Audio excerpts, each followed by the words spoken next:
மூன்றாவது, பொருத்தனையை ஏன் செய்யணும் அப்படின்னா, எதுக்காக தேவனுடைய ஆலயத்தில் செலுத்தணும்? நான் எடுத்து வாசிங்க, சங்கீதம் 61 அதிகாரம் 8வது வசனத்தை வாசிங்களேன். இப்படியே தினமும் என் பொருத்தனைகளை நான் செலுத்தும்படியாக உமது நாமத்தை என்றென்றைக்கும் கீர்த்தனம் பண்ணேன். ஆமென் சொல்லுங்க. இப்ப நல்ல கவனிங்க, எதற்காக பொருத்தனை தேவனுடைய ஆலயத்தில் செலுத்த வேண்டும் என்று சொன்னால், கர்த்தருடைய நாமத்தை உயர்த்துவதற்காக. ஆமென் சொல்லுங்க. சுற்றி இருக்கிற ஜனங்களுக்கு முன்பதாக, சபைக்கு முன்பதாக, கர்த்தர் என் வாழ்க்கையில இந்த அற்புதத்தை செய்தார், அவருடைய நாமத்திற்கு மகிமை உண்டாகட்டும், நான் அவருடைய சமூகத்தில் ஒரு பொருத்தனையை வைத்தேன், அதை கர்த்தர் எனக்கு நிறைவேற்றினார், அவருடைய நாமம் மகிமைப்படுவதாக என்று சொல்லி தேவனுடைய ஆலயத்தில் பொருத்தனையை செலுத்த வேண்டும். ஆமென் சொல்லுங்க. எதற்காக?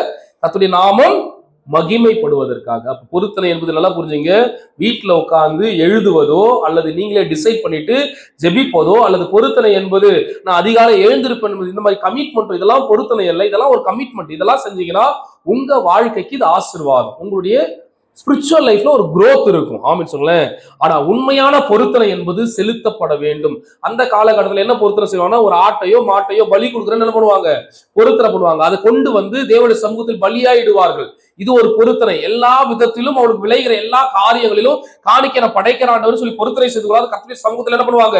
எடுத்துட்டு படைப்பாங்க. தானியங்களை கொண்டு படைப்பாங்க. அந்த காலகட்டத்தில் சொல்ற தேவாலயத்துல அப்ப ஆடு மாடுகளை கொண்டு பலியிடுவாங்க. கர்த்தருக்கு நன்மை செய்தார் என்று சொல்லி ஆண்டவருடைய சமூகத்துல ஆண்டவருக்கு மகிமையை செலுத்துவார்கள். இதுதான் பொருத்தனையா இருந்தது. ஆனா இன்னைக்கு பொருத்தனை எப்படி ஆயிடுச்சு அப்படின்னா, நான் என்ன டிசைட் பண்றோம், எது என்னால முடியாதோ அதை நான் செய்யறத நான் என்ன பண்றேன்? வேண்டிக்கிறது பொருத்தனை ஆயிடுச்சு. என்னால காலையில 5 மணிக்கு எழுந்திருக்கவே முடியாது. இப்ப நான் ஆண்டவர்கிட்ட ஜெபம் பண்றேன், ஆண்டவரே நீர் மாத்திரம் எனக்கு இதை செய்வீர் என்று சொன்னால், காலை 5 மணிக்கு நான் எழுந்திருக்கிறேன், ஆண்டவரே நீ 5 மணிக்கு எழுந்தா அவருக்கு என்ன, நீ 10 மணி வரைக்கும் குப்பர் அடிச்சு படுத்தா அவருக்கு என்ன? நான் சொல்றது புரியுதுங்களா உங்களுக்கு? இதெல்லாம் உங்களுடைய ஆசீர்வாதம். இதெல்லாம் ஃபண்டமெண்டல், ஒரு எப்படி சொல்றது, உங்களுடைய ஒரு கீழ்ப்படிதல், ஒரு ஒழுக்கம். காலை 5 மணிக்கு எழுந்திருக்கின்றது ஒரு ஒழுக்கம். ஜெபிப்பது என்பது ஒரு கிறிஸ்தவ ஒழுக்கம். வேதத்தை வாசிக்க வேண்டும் என்பது ஒரு ஒழுக்கம். இதையே நீ பொருத்தனையில கொண்டு வரனா, நீ யார் என்ன ஏமாத்துற? ஆண்டவரை நீ ஏமாத்துற. ஆமென் சொல்லுங்களேன்.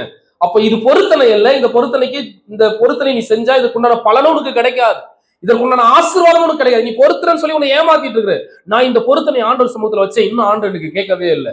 ஏன்னா நீ செஞ்சது பொருத்தனையே இல்லை. நீ செஞ்சது பொருத்தனையே இல்லை. அதனாலதான் உனக்கு இன்னும் பதில் கிடைக்கல. அது பொருத்தனை அல்ல, அது உன் வாழ்க்கைக்கு உண்டான ஆசீர்வாதம். இது ஒரு பேசிக். இதை நீ செஞ்சுதான் ஆகணும். இதையே நீ பொருத்தனையா கொண்டு வரணும், நீ யாரை ஏமாத்துன்னு நினைக்கிற? ஆமென் சொல்லுங்களேன். அல்லேலூயா, அல்லேலூயா. என் அன்பு சகோதரியே, பொருத்தனை கர்த்தருடைய சமூகத்திலிருந்து நன்மைகளை துரிதமாய் உன்னுடைய கரத்தில் கொண்டு சேர்க்கும். ஆனா அதை நீ சரியா ஏறெடுக்க வேண்டும். அல்லேலூயா.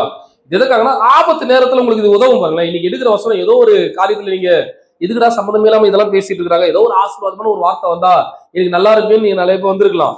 ஆனா நிச்சயமா இது ஒரு நாள் உதவும் போது, ஆமா இன்னைக்கு எனக்கு சொன்னாங்க, இதை நான் செஞ்சேன், கர்த்தர் வாழ்க்கையில நன்மை செஞ்சார், ஏன்னா இதெல்லாம் நீங்கள் கற்றுக்கொள்ள வேண்டும் என்பதற்கான அவங்க கற்றுக் கொடுங்க. அல்லேலூயா, ஆமென் சொல்லுங்களேன். எடுத்து வாசிங்க, என்னாகமத்தின் புத்தகம் 30வது அதிகாரம் 2ல இருந்து வாசிங்களேன். 2வது வசனத்தை வாசிங்க.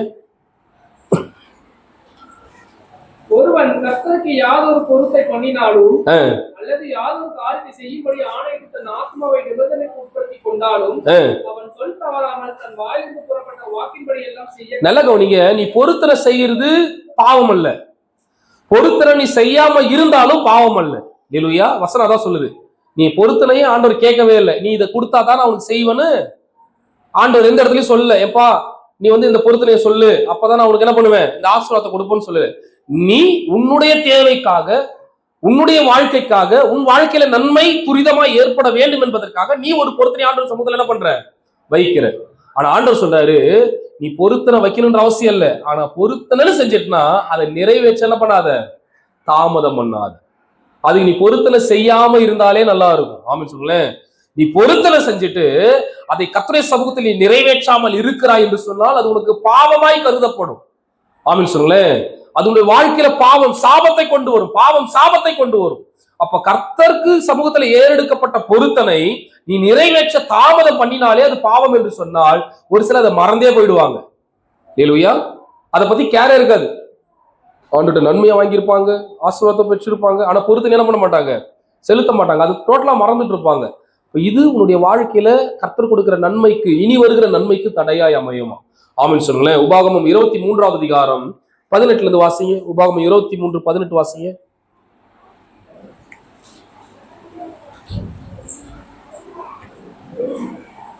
வேசி பணயத்தையும் நாயின் கிரயத்தையும் எந்த பொருத்தினாலாகிலும் தேவனாகிய கர்த்தரின் ஆலயத்தில் கொண்டு வராயா. பாருங்க, பாவத்தினால் வந்த பணத்தை ஆண்டோட சமூகத்துல என்ன பண்ணக்கூடாதான்? பொருத்தனையா செலுத்தக்கூடாது. அல்லேலூயா. ஒரு பாவத்தினால தீமையான காரியத்தை செய்து அதனால் வருகிற பலனினால் பெற்றுக்கொண்டு அந்த பொருளை எடுத்துட்டு வந்து கர்த்தருடைய சமூகத்துல என்ன பண்ணக்கூடாது? பொருத்தனையாய் செலுத்தக்கூடாது. வேசி பணத்தினால் வந்த பணத்தை என்ன பண்ணக்கூடாதான்? செலுத்தக்கூடாது. அடுத்து வாசிங்களேன்.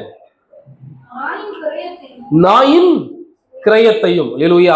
நாய் என்ன பண்ண? தான் கக்கினதை தின்னு வசனம் சொல்ல. அப்ப பாவத்தினால் வந்த பணத்தை என்ன பண்ணக்கூடாது? கர்த்தருடைய சமூகத்துல பொருத்தனையாய் செலுத்தக்கூடாது. அல்லது கர்த்தருடைய பாவத்தினால் வந்த எந்த ஒரு காரியத்தையும் கர்த்தருடைய சமூகத்துல உங்களுடைய பொருத்தனைக்காக என்ன பண்ணுவாங்க? எனக்கு இது ஈஸியா வந்துருச்சு ஆமென் சொல்லுங்க, இதை எடுத்துட்டு போய் என்ன பண்ணிடலாம்? ஆண்டவர் சமூகத்துல பொருத்தனைக்கு பதில் செஞ்சிடலாம். என் வீட்டுல சும்மா இருக்குது, இதை எடுத்துட்டு போய் என்ன பண்ணிடலாம்? ஆண்டவர் சமூகத்துல அன்னைக்கு ஒரு பொருத்தனை செஞ்சு அதை நிறைவேற்றிடலாம்னு சொல்லிட்டு தேவையில்லாத காரியத்தையும் பாவம் உள்ள எந்த ஒரு காரியத்தையும் என்ன பண்ணக்கூடாது? கர்த்தருடைய சமூகத்துல செலுத்தக்கூடாதான். வாசிங்க 23 வரைக்கும் வாசிங்க. உன் வாயினால் சொன்னதை நிறைவேற்ற வேண்டும். உன் தேவனாகிய கர்த்தருக்கு வாயினால் நீ பொருத்தனை பண்ணி சொன்ன உற்சாக பலியை உன் வாயினால் நீ பொருத்தனை பண்ணி சொன்ன உற்சாக பலியை செலுத்தி தீர்ப்பாயாக. அல்லேலூயா. அப்ப இது என்னது?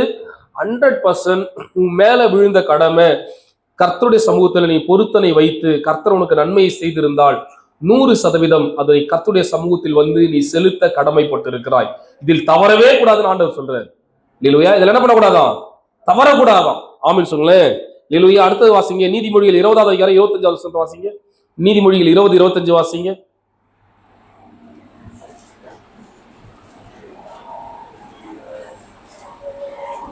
பரிசுத்தமானதை விழுங்குகிறதும் பொருத்தனை செய்த பின்பு யோசிக்கிறதும் மனுஷனுக்கு கண்ணியாயிரும். நிறைய பேர் என்ன பண்ணுவாங்க? பொருத்தனை வச்சிருவாங்க, ஆண்டவரும் நன்மையை செஞ்சிருவாரு. அல்லேலூயா. ஆனா ஆசீர்வாதம் வந்ததுக்கு அப்புறம் யோசிப்பாங்க. ஒரு மீனவன் என்ன பண்ணாராம்? போட்ல கடலுக்கு மீன் பிடிக்க போனாரு. மீன் பிடிக்க போகும்பொழுது ரொம்ப நேரம் ட்ரை பண்ணிட்டே இருக்கிறாரு. வலையை எந்த சைடு போடுறாரு, அந்த சைடு போடுறாரு, தூண்டில போறாரு, ஒரு மீன் கூட அகப்படல. இப்போ ஒரு பொருத்தனை பண்றாரு. பொருத்தனை பண்ணிட்டு கிட்டத்தட்ட ஒரு 84 மணி நேரம் போட்லயே என்ன பண்றாரு? 3 நாள் கிட்ட ஆயிடுச்சு. போட்லயே இருக்கிறாரு, ஒரு மீன் கூட கிடைக்கல. இப்ப இவருக்கு ஒரு எண்ணம் வருது. ஆஹா, சபையில நமக்கு சொல்லி கொடுத்தாங்க, ஒரு பொருத்தனையை பண்ணுவோம்.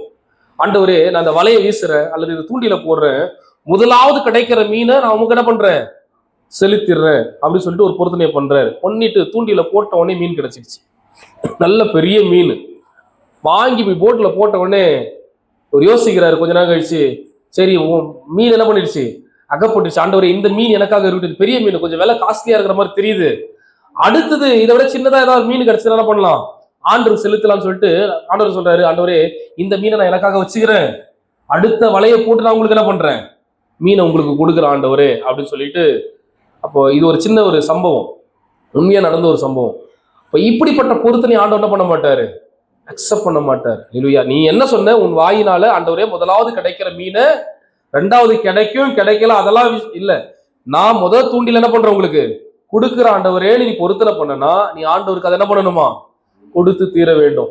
நம்ம பொருத்தனை பண்ணதுக்கு அப்புறம் நம்முடைய மனசு மாறக்கூடாது, நம்முடைய எண்ணங்கள் மாறக்கூடாது. நீ பொருத்தனை பண்ணாம இருந்தாலே நலமா இருக்கும். ஆமென் சொல்லுங்களேன். நீ பொருத்தனை பண்ணாலும் பிரச்சனை இல்லை, ஆனா உன் ஆசீர்வாதத்துக்காக நீ பொருத்தனை பண்ற, உன்னுடைய நன்மைக்காக நீ பொருத்தனை பண்ற, ஆனா அதையே நீ என்ன பண்ணக்கூடாது? தவறக்கூடாது. அதனாலதான் ஆண்டவர் சொல்றாரு, பொருத்தனை பண்ணுவேன் என்ன பண்ண சொல்லி தவறக்கூடாதுன்னு வசனம் சொல்லுகிறது. பிரசங்கி 4:5 அதிகாரத்துல, பிரசங்கி 5வது அதிகாரம் 4-5 வாசிங்க. நீ தேவனுக்கு ஒரு பொருத்தனையை பண்ணி கொண்டாய், அதை செலுத்த தாமதியாது. ஆமென் சொல்லுங்களேன். சரி போட்டு இன்னைக்கு போயிடலாம். ஆண்டவர் நீங்க நன்மை செஞ்சுட்டாரு, ஒரு பொருத்தனை பண்றீங்க, இன்னைக்கு ஒரு நன்மையை செஞ்சுட்டாரு, நீங்க உடனே என்ன பண்ணணுமா? அந்த நன்மைக்குண்டான பிரதிபலனை ஆண்டவருடைய சமூகத்துல அவருக்குண்டான மகிமையை செலுத்தும்படியாய் உடனே நீங்க பிரயாசப்படணுமா? தாமதமே பண்ணக்கூடாது. ஆமென் சொல்லுங்களேன். நீ தாமதம் பண்ற அப்படின்னா ஆண்டவரை வஞ்சிக்கிறாய் என்ற அர்த்தம். ஏன்னா இன்னைக்கு நான் கொடுக்கணும்னு மனசு வந்துருச்சு, ஆனா நான் தாமதம் பண்ண எனக்கு அந்த எண்ணம் என்ன பண்ணிடும்? கொஞ்சம் கொஞ்சமா கம்மியாயிட்டு ஆண்டவருடைய சமூகத்துல பொருத்தனையே செலுத்த மாட்டோம், அதை மறந்துடுவோம். இப்ப தாமதம் பண்ணாதே. அடுத்த வசனம் வாசிங்க. அவர் மூடரில் பிரியப்படுகிற தேவன் அல்ல. நீ நேர்ந்து கொண்டதை செய். நீ நேர்ந்து கொண்டதை செய்.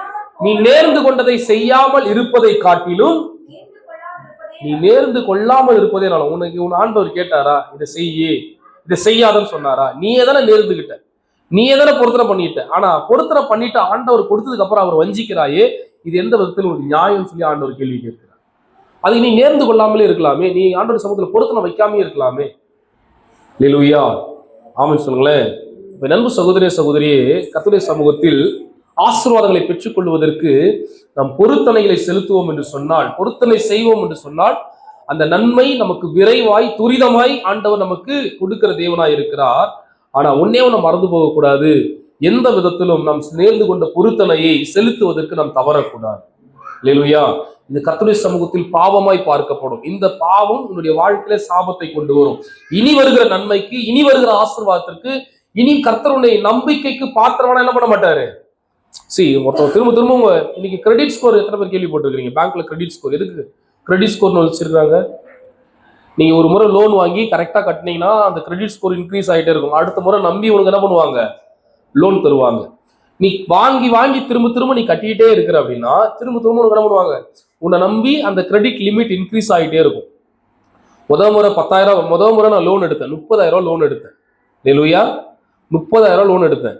என் கடைசியா வீட்டுக்கு லோன் வாங்கினேன், 20 லட்ச ரூபா லோன் வாங்க. அப்போ அந்த கிரெடிட் ஸ்கோர் என்ன பண்றாங்க, என்னை நம்பி இவர் திருப்பி கொடுக்குறாரு, அதனால நான் என்ன பண்ணலாம், திருப்பி இவருக்கு நம்ம லோன் கொடுக்கலாம்னு சொல்லி என் மேல ஒரு நம்பிக்கை வருகிறது. அப்போ ஆண்டோட சமூகத்துல நீ எந்த அளவுக்கு உன்னுடைய பொருத்தனையில நீ செலுத்தினாலும் அடுத்த முறை நீ ஆண்டோட சமூகத்தில் நேர்ந்து கொள்ளும் பொழுது, வேண்டிக் கொள்ளும் பொழுது கர்த்தர் நம்பி காரியங்களை செய்கிற தேவனா இருக்கிறார். நீ என்னைக்கு தாமதிக்கிறாயோ அல்லது என்னைக்கு நீ வஞ்சிக்கிறாயோ அன்றையிலிருந்து உன்னுடைய ஜெபம் ஒரு நாள் என்ன பண்ணாது.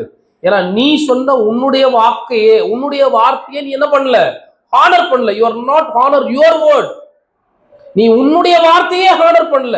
உன் வார்த்தைக்குண்டான மதிப்பை நீயே கொடுக்கலன்னா மற்றவங்க எப்படி கொடுப்பாங்க? நான் சொன்ன வாக்கை நானே காப்பாத்தலைன்னா மற்றவங்க எப்படி எனக்கு மதிப்பு கொடுப்பாங்க? அல்லேலூயா. நான் சொல்றது எத்தனை பேருக்கு புரியுது? அல்லேலூயா.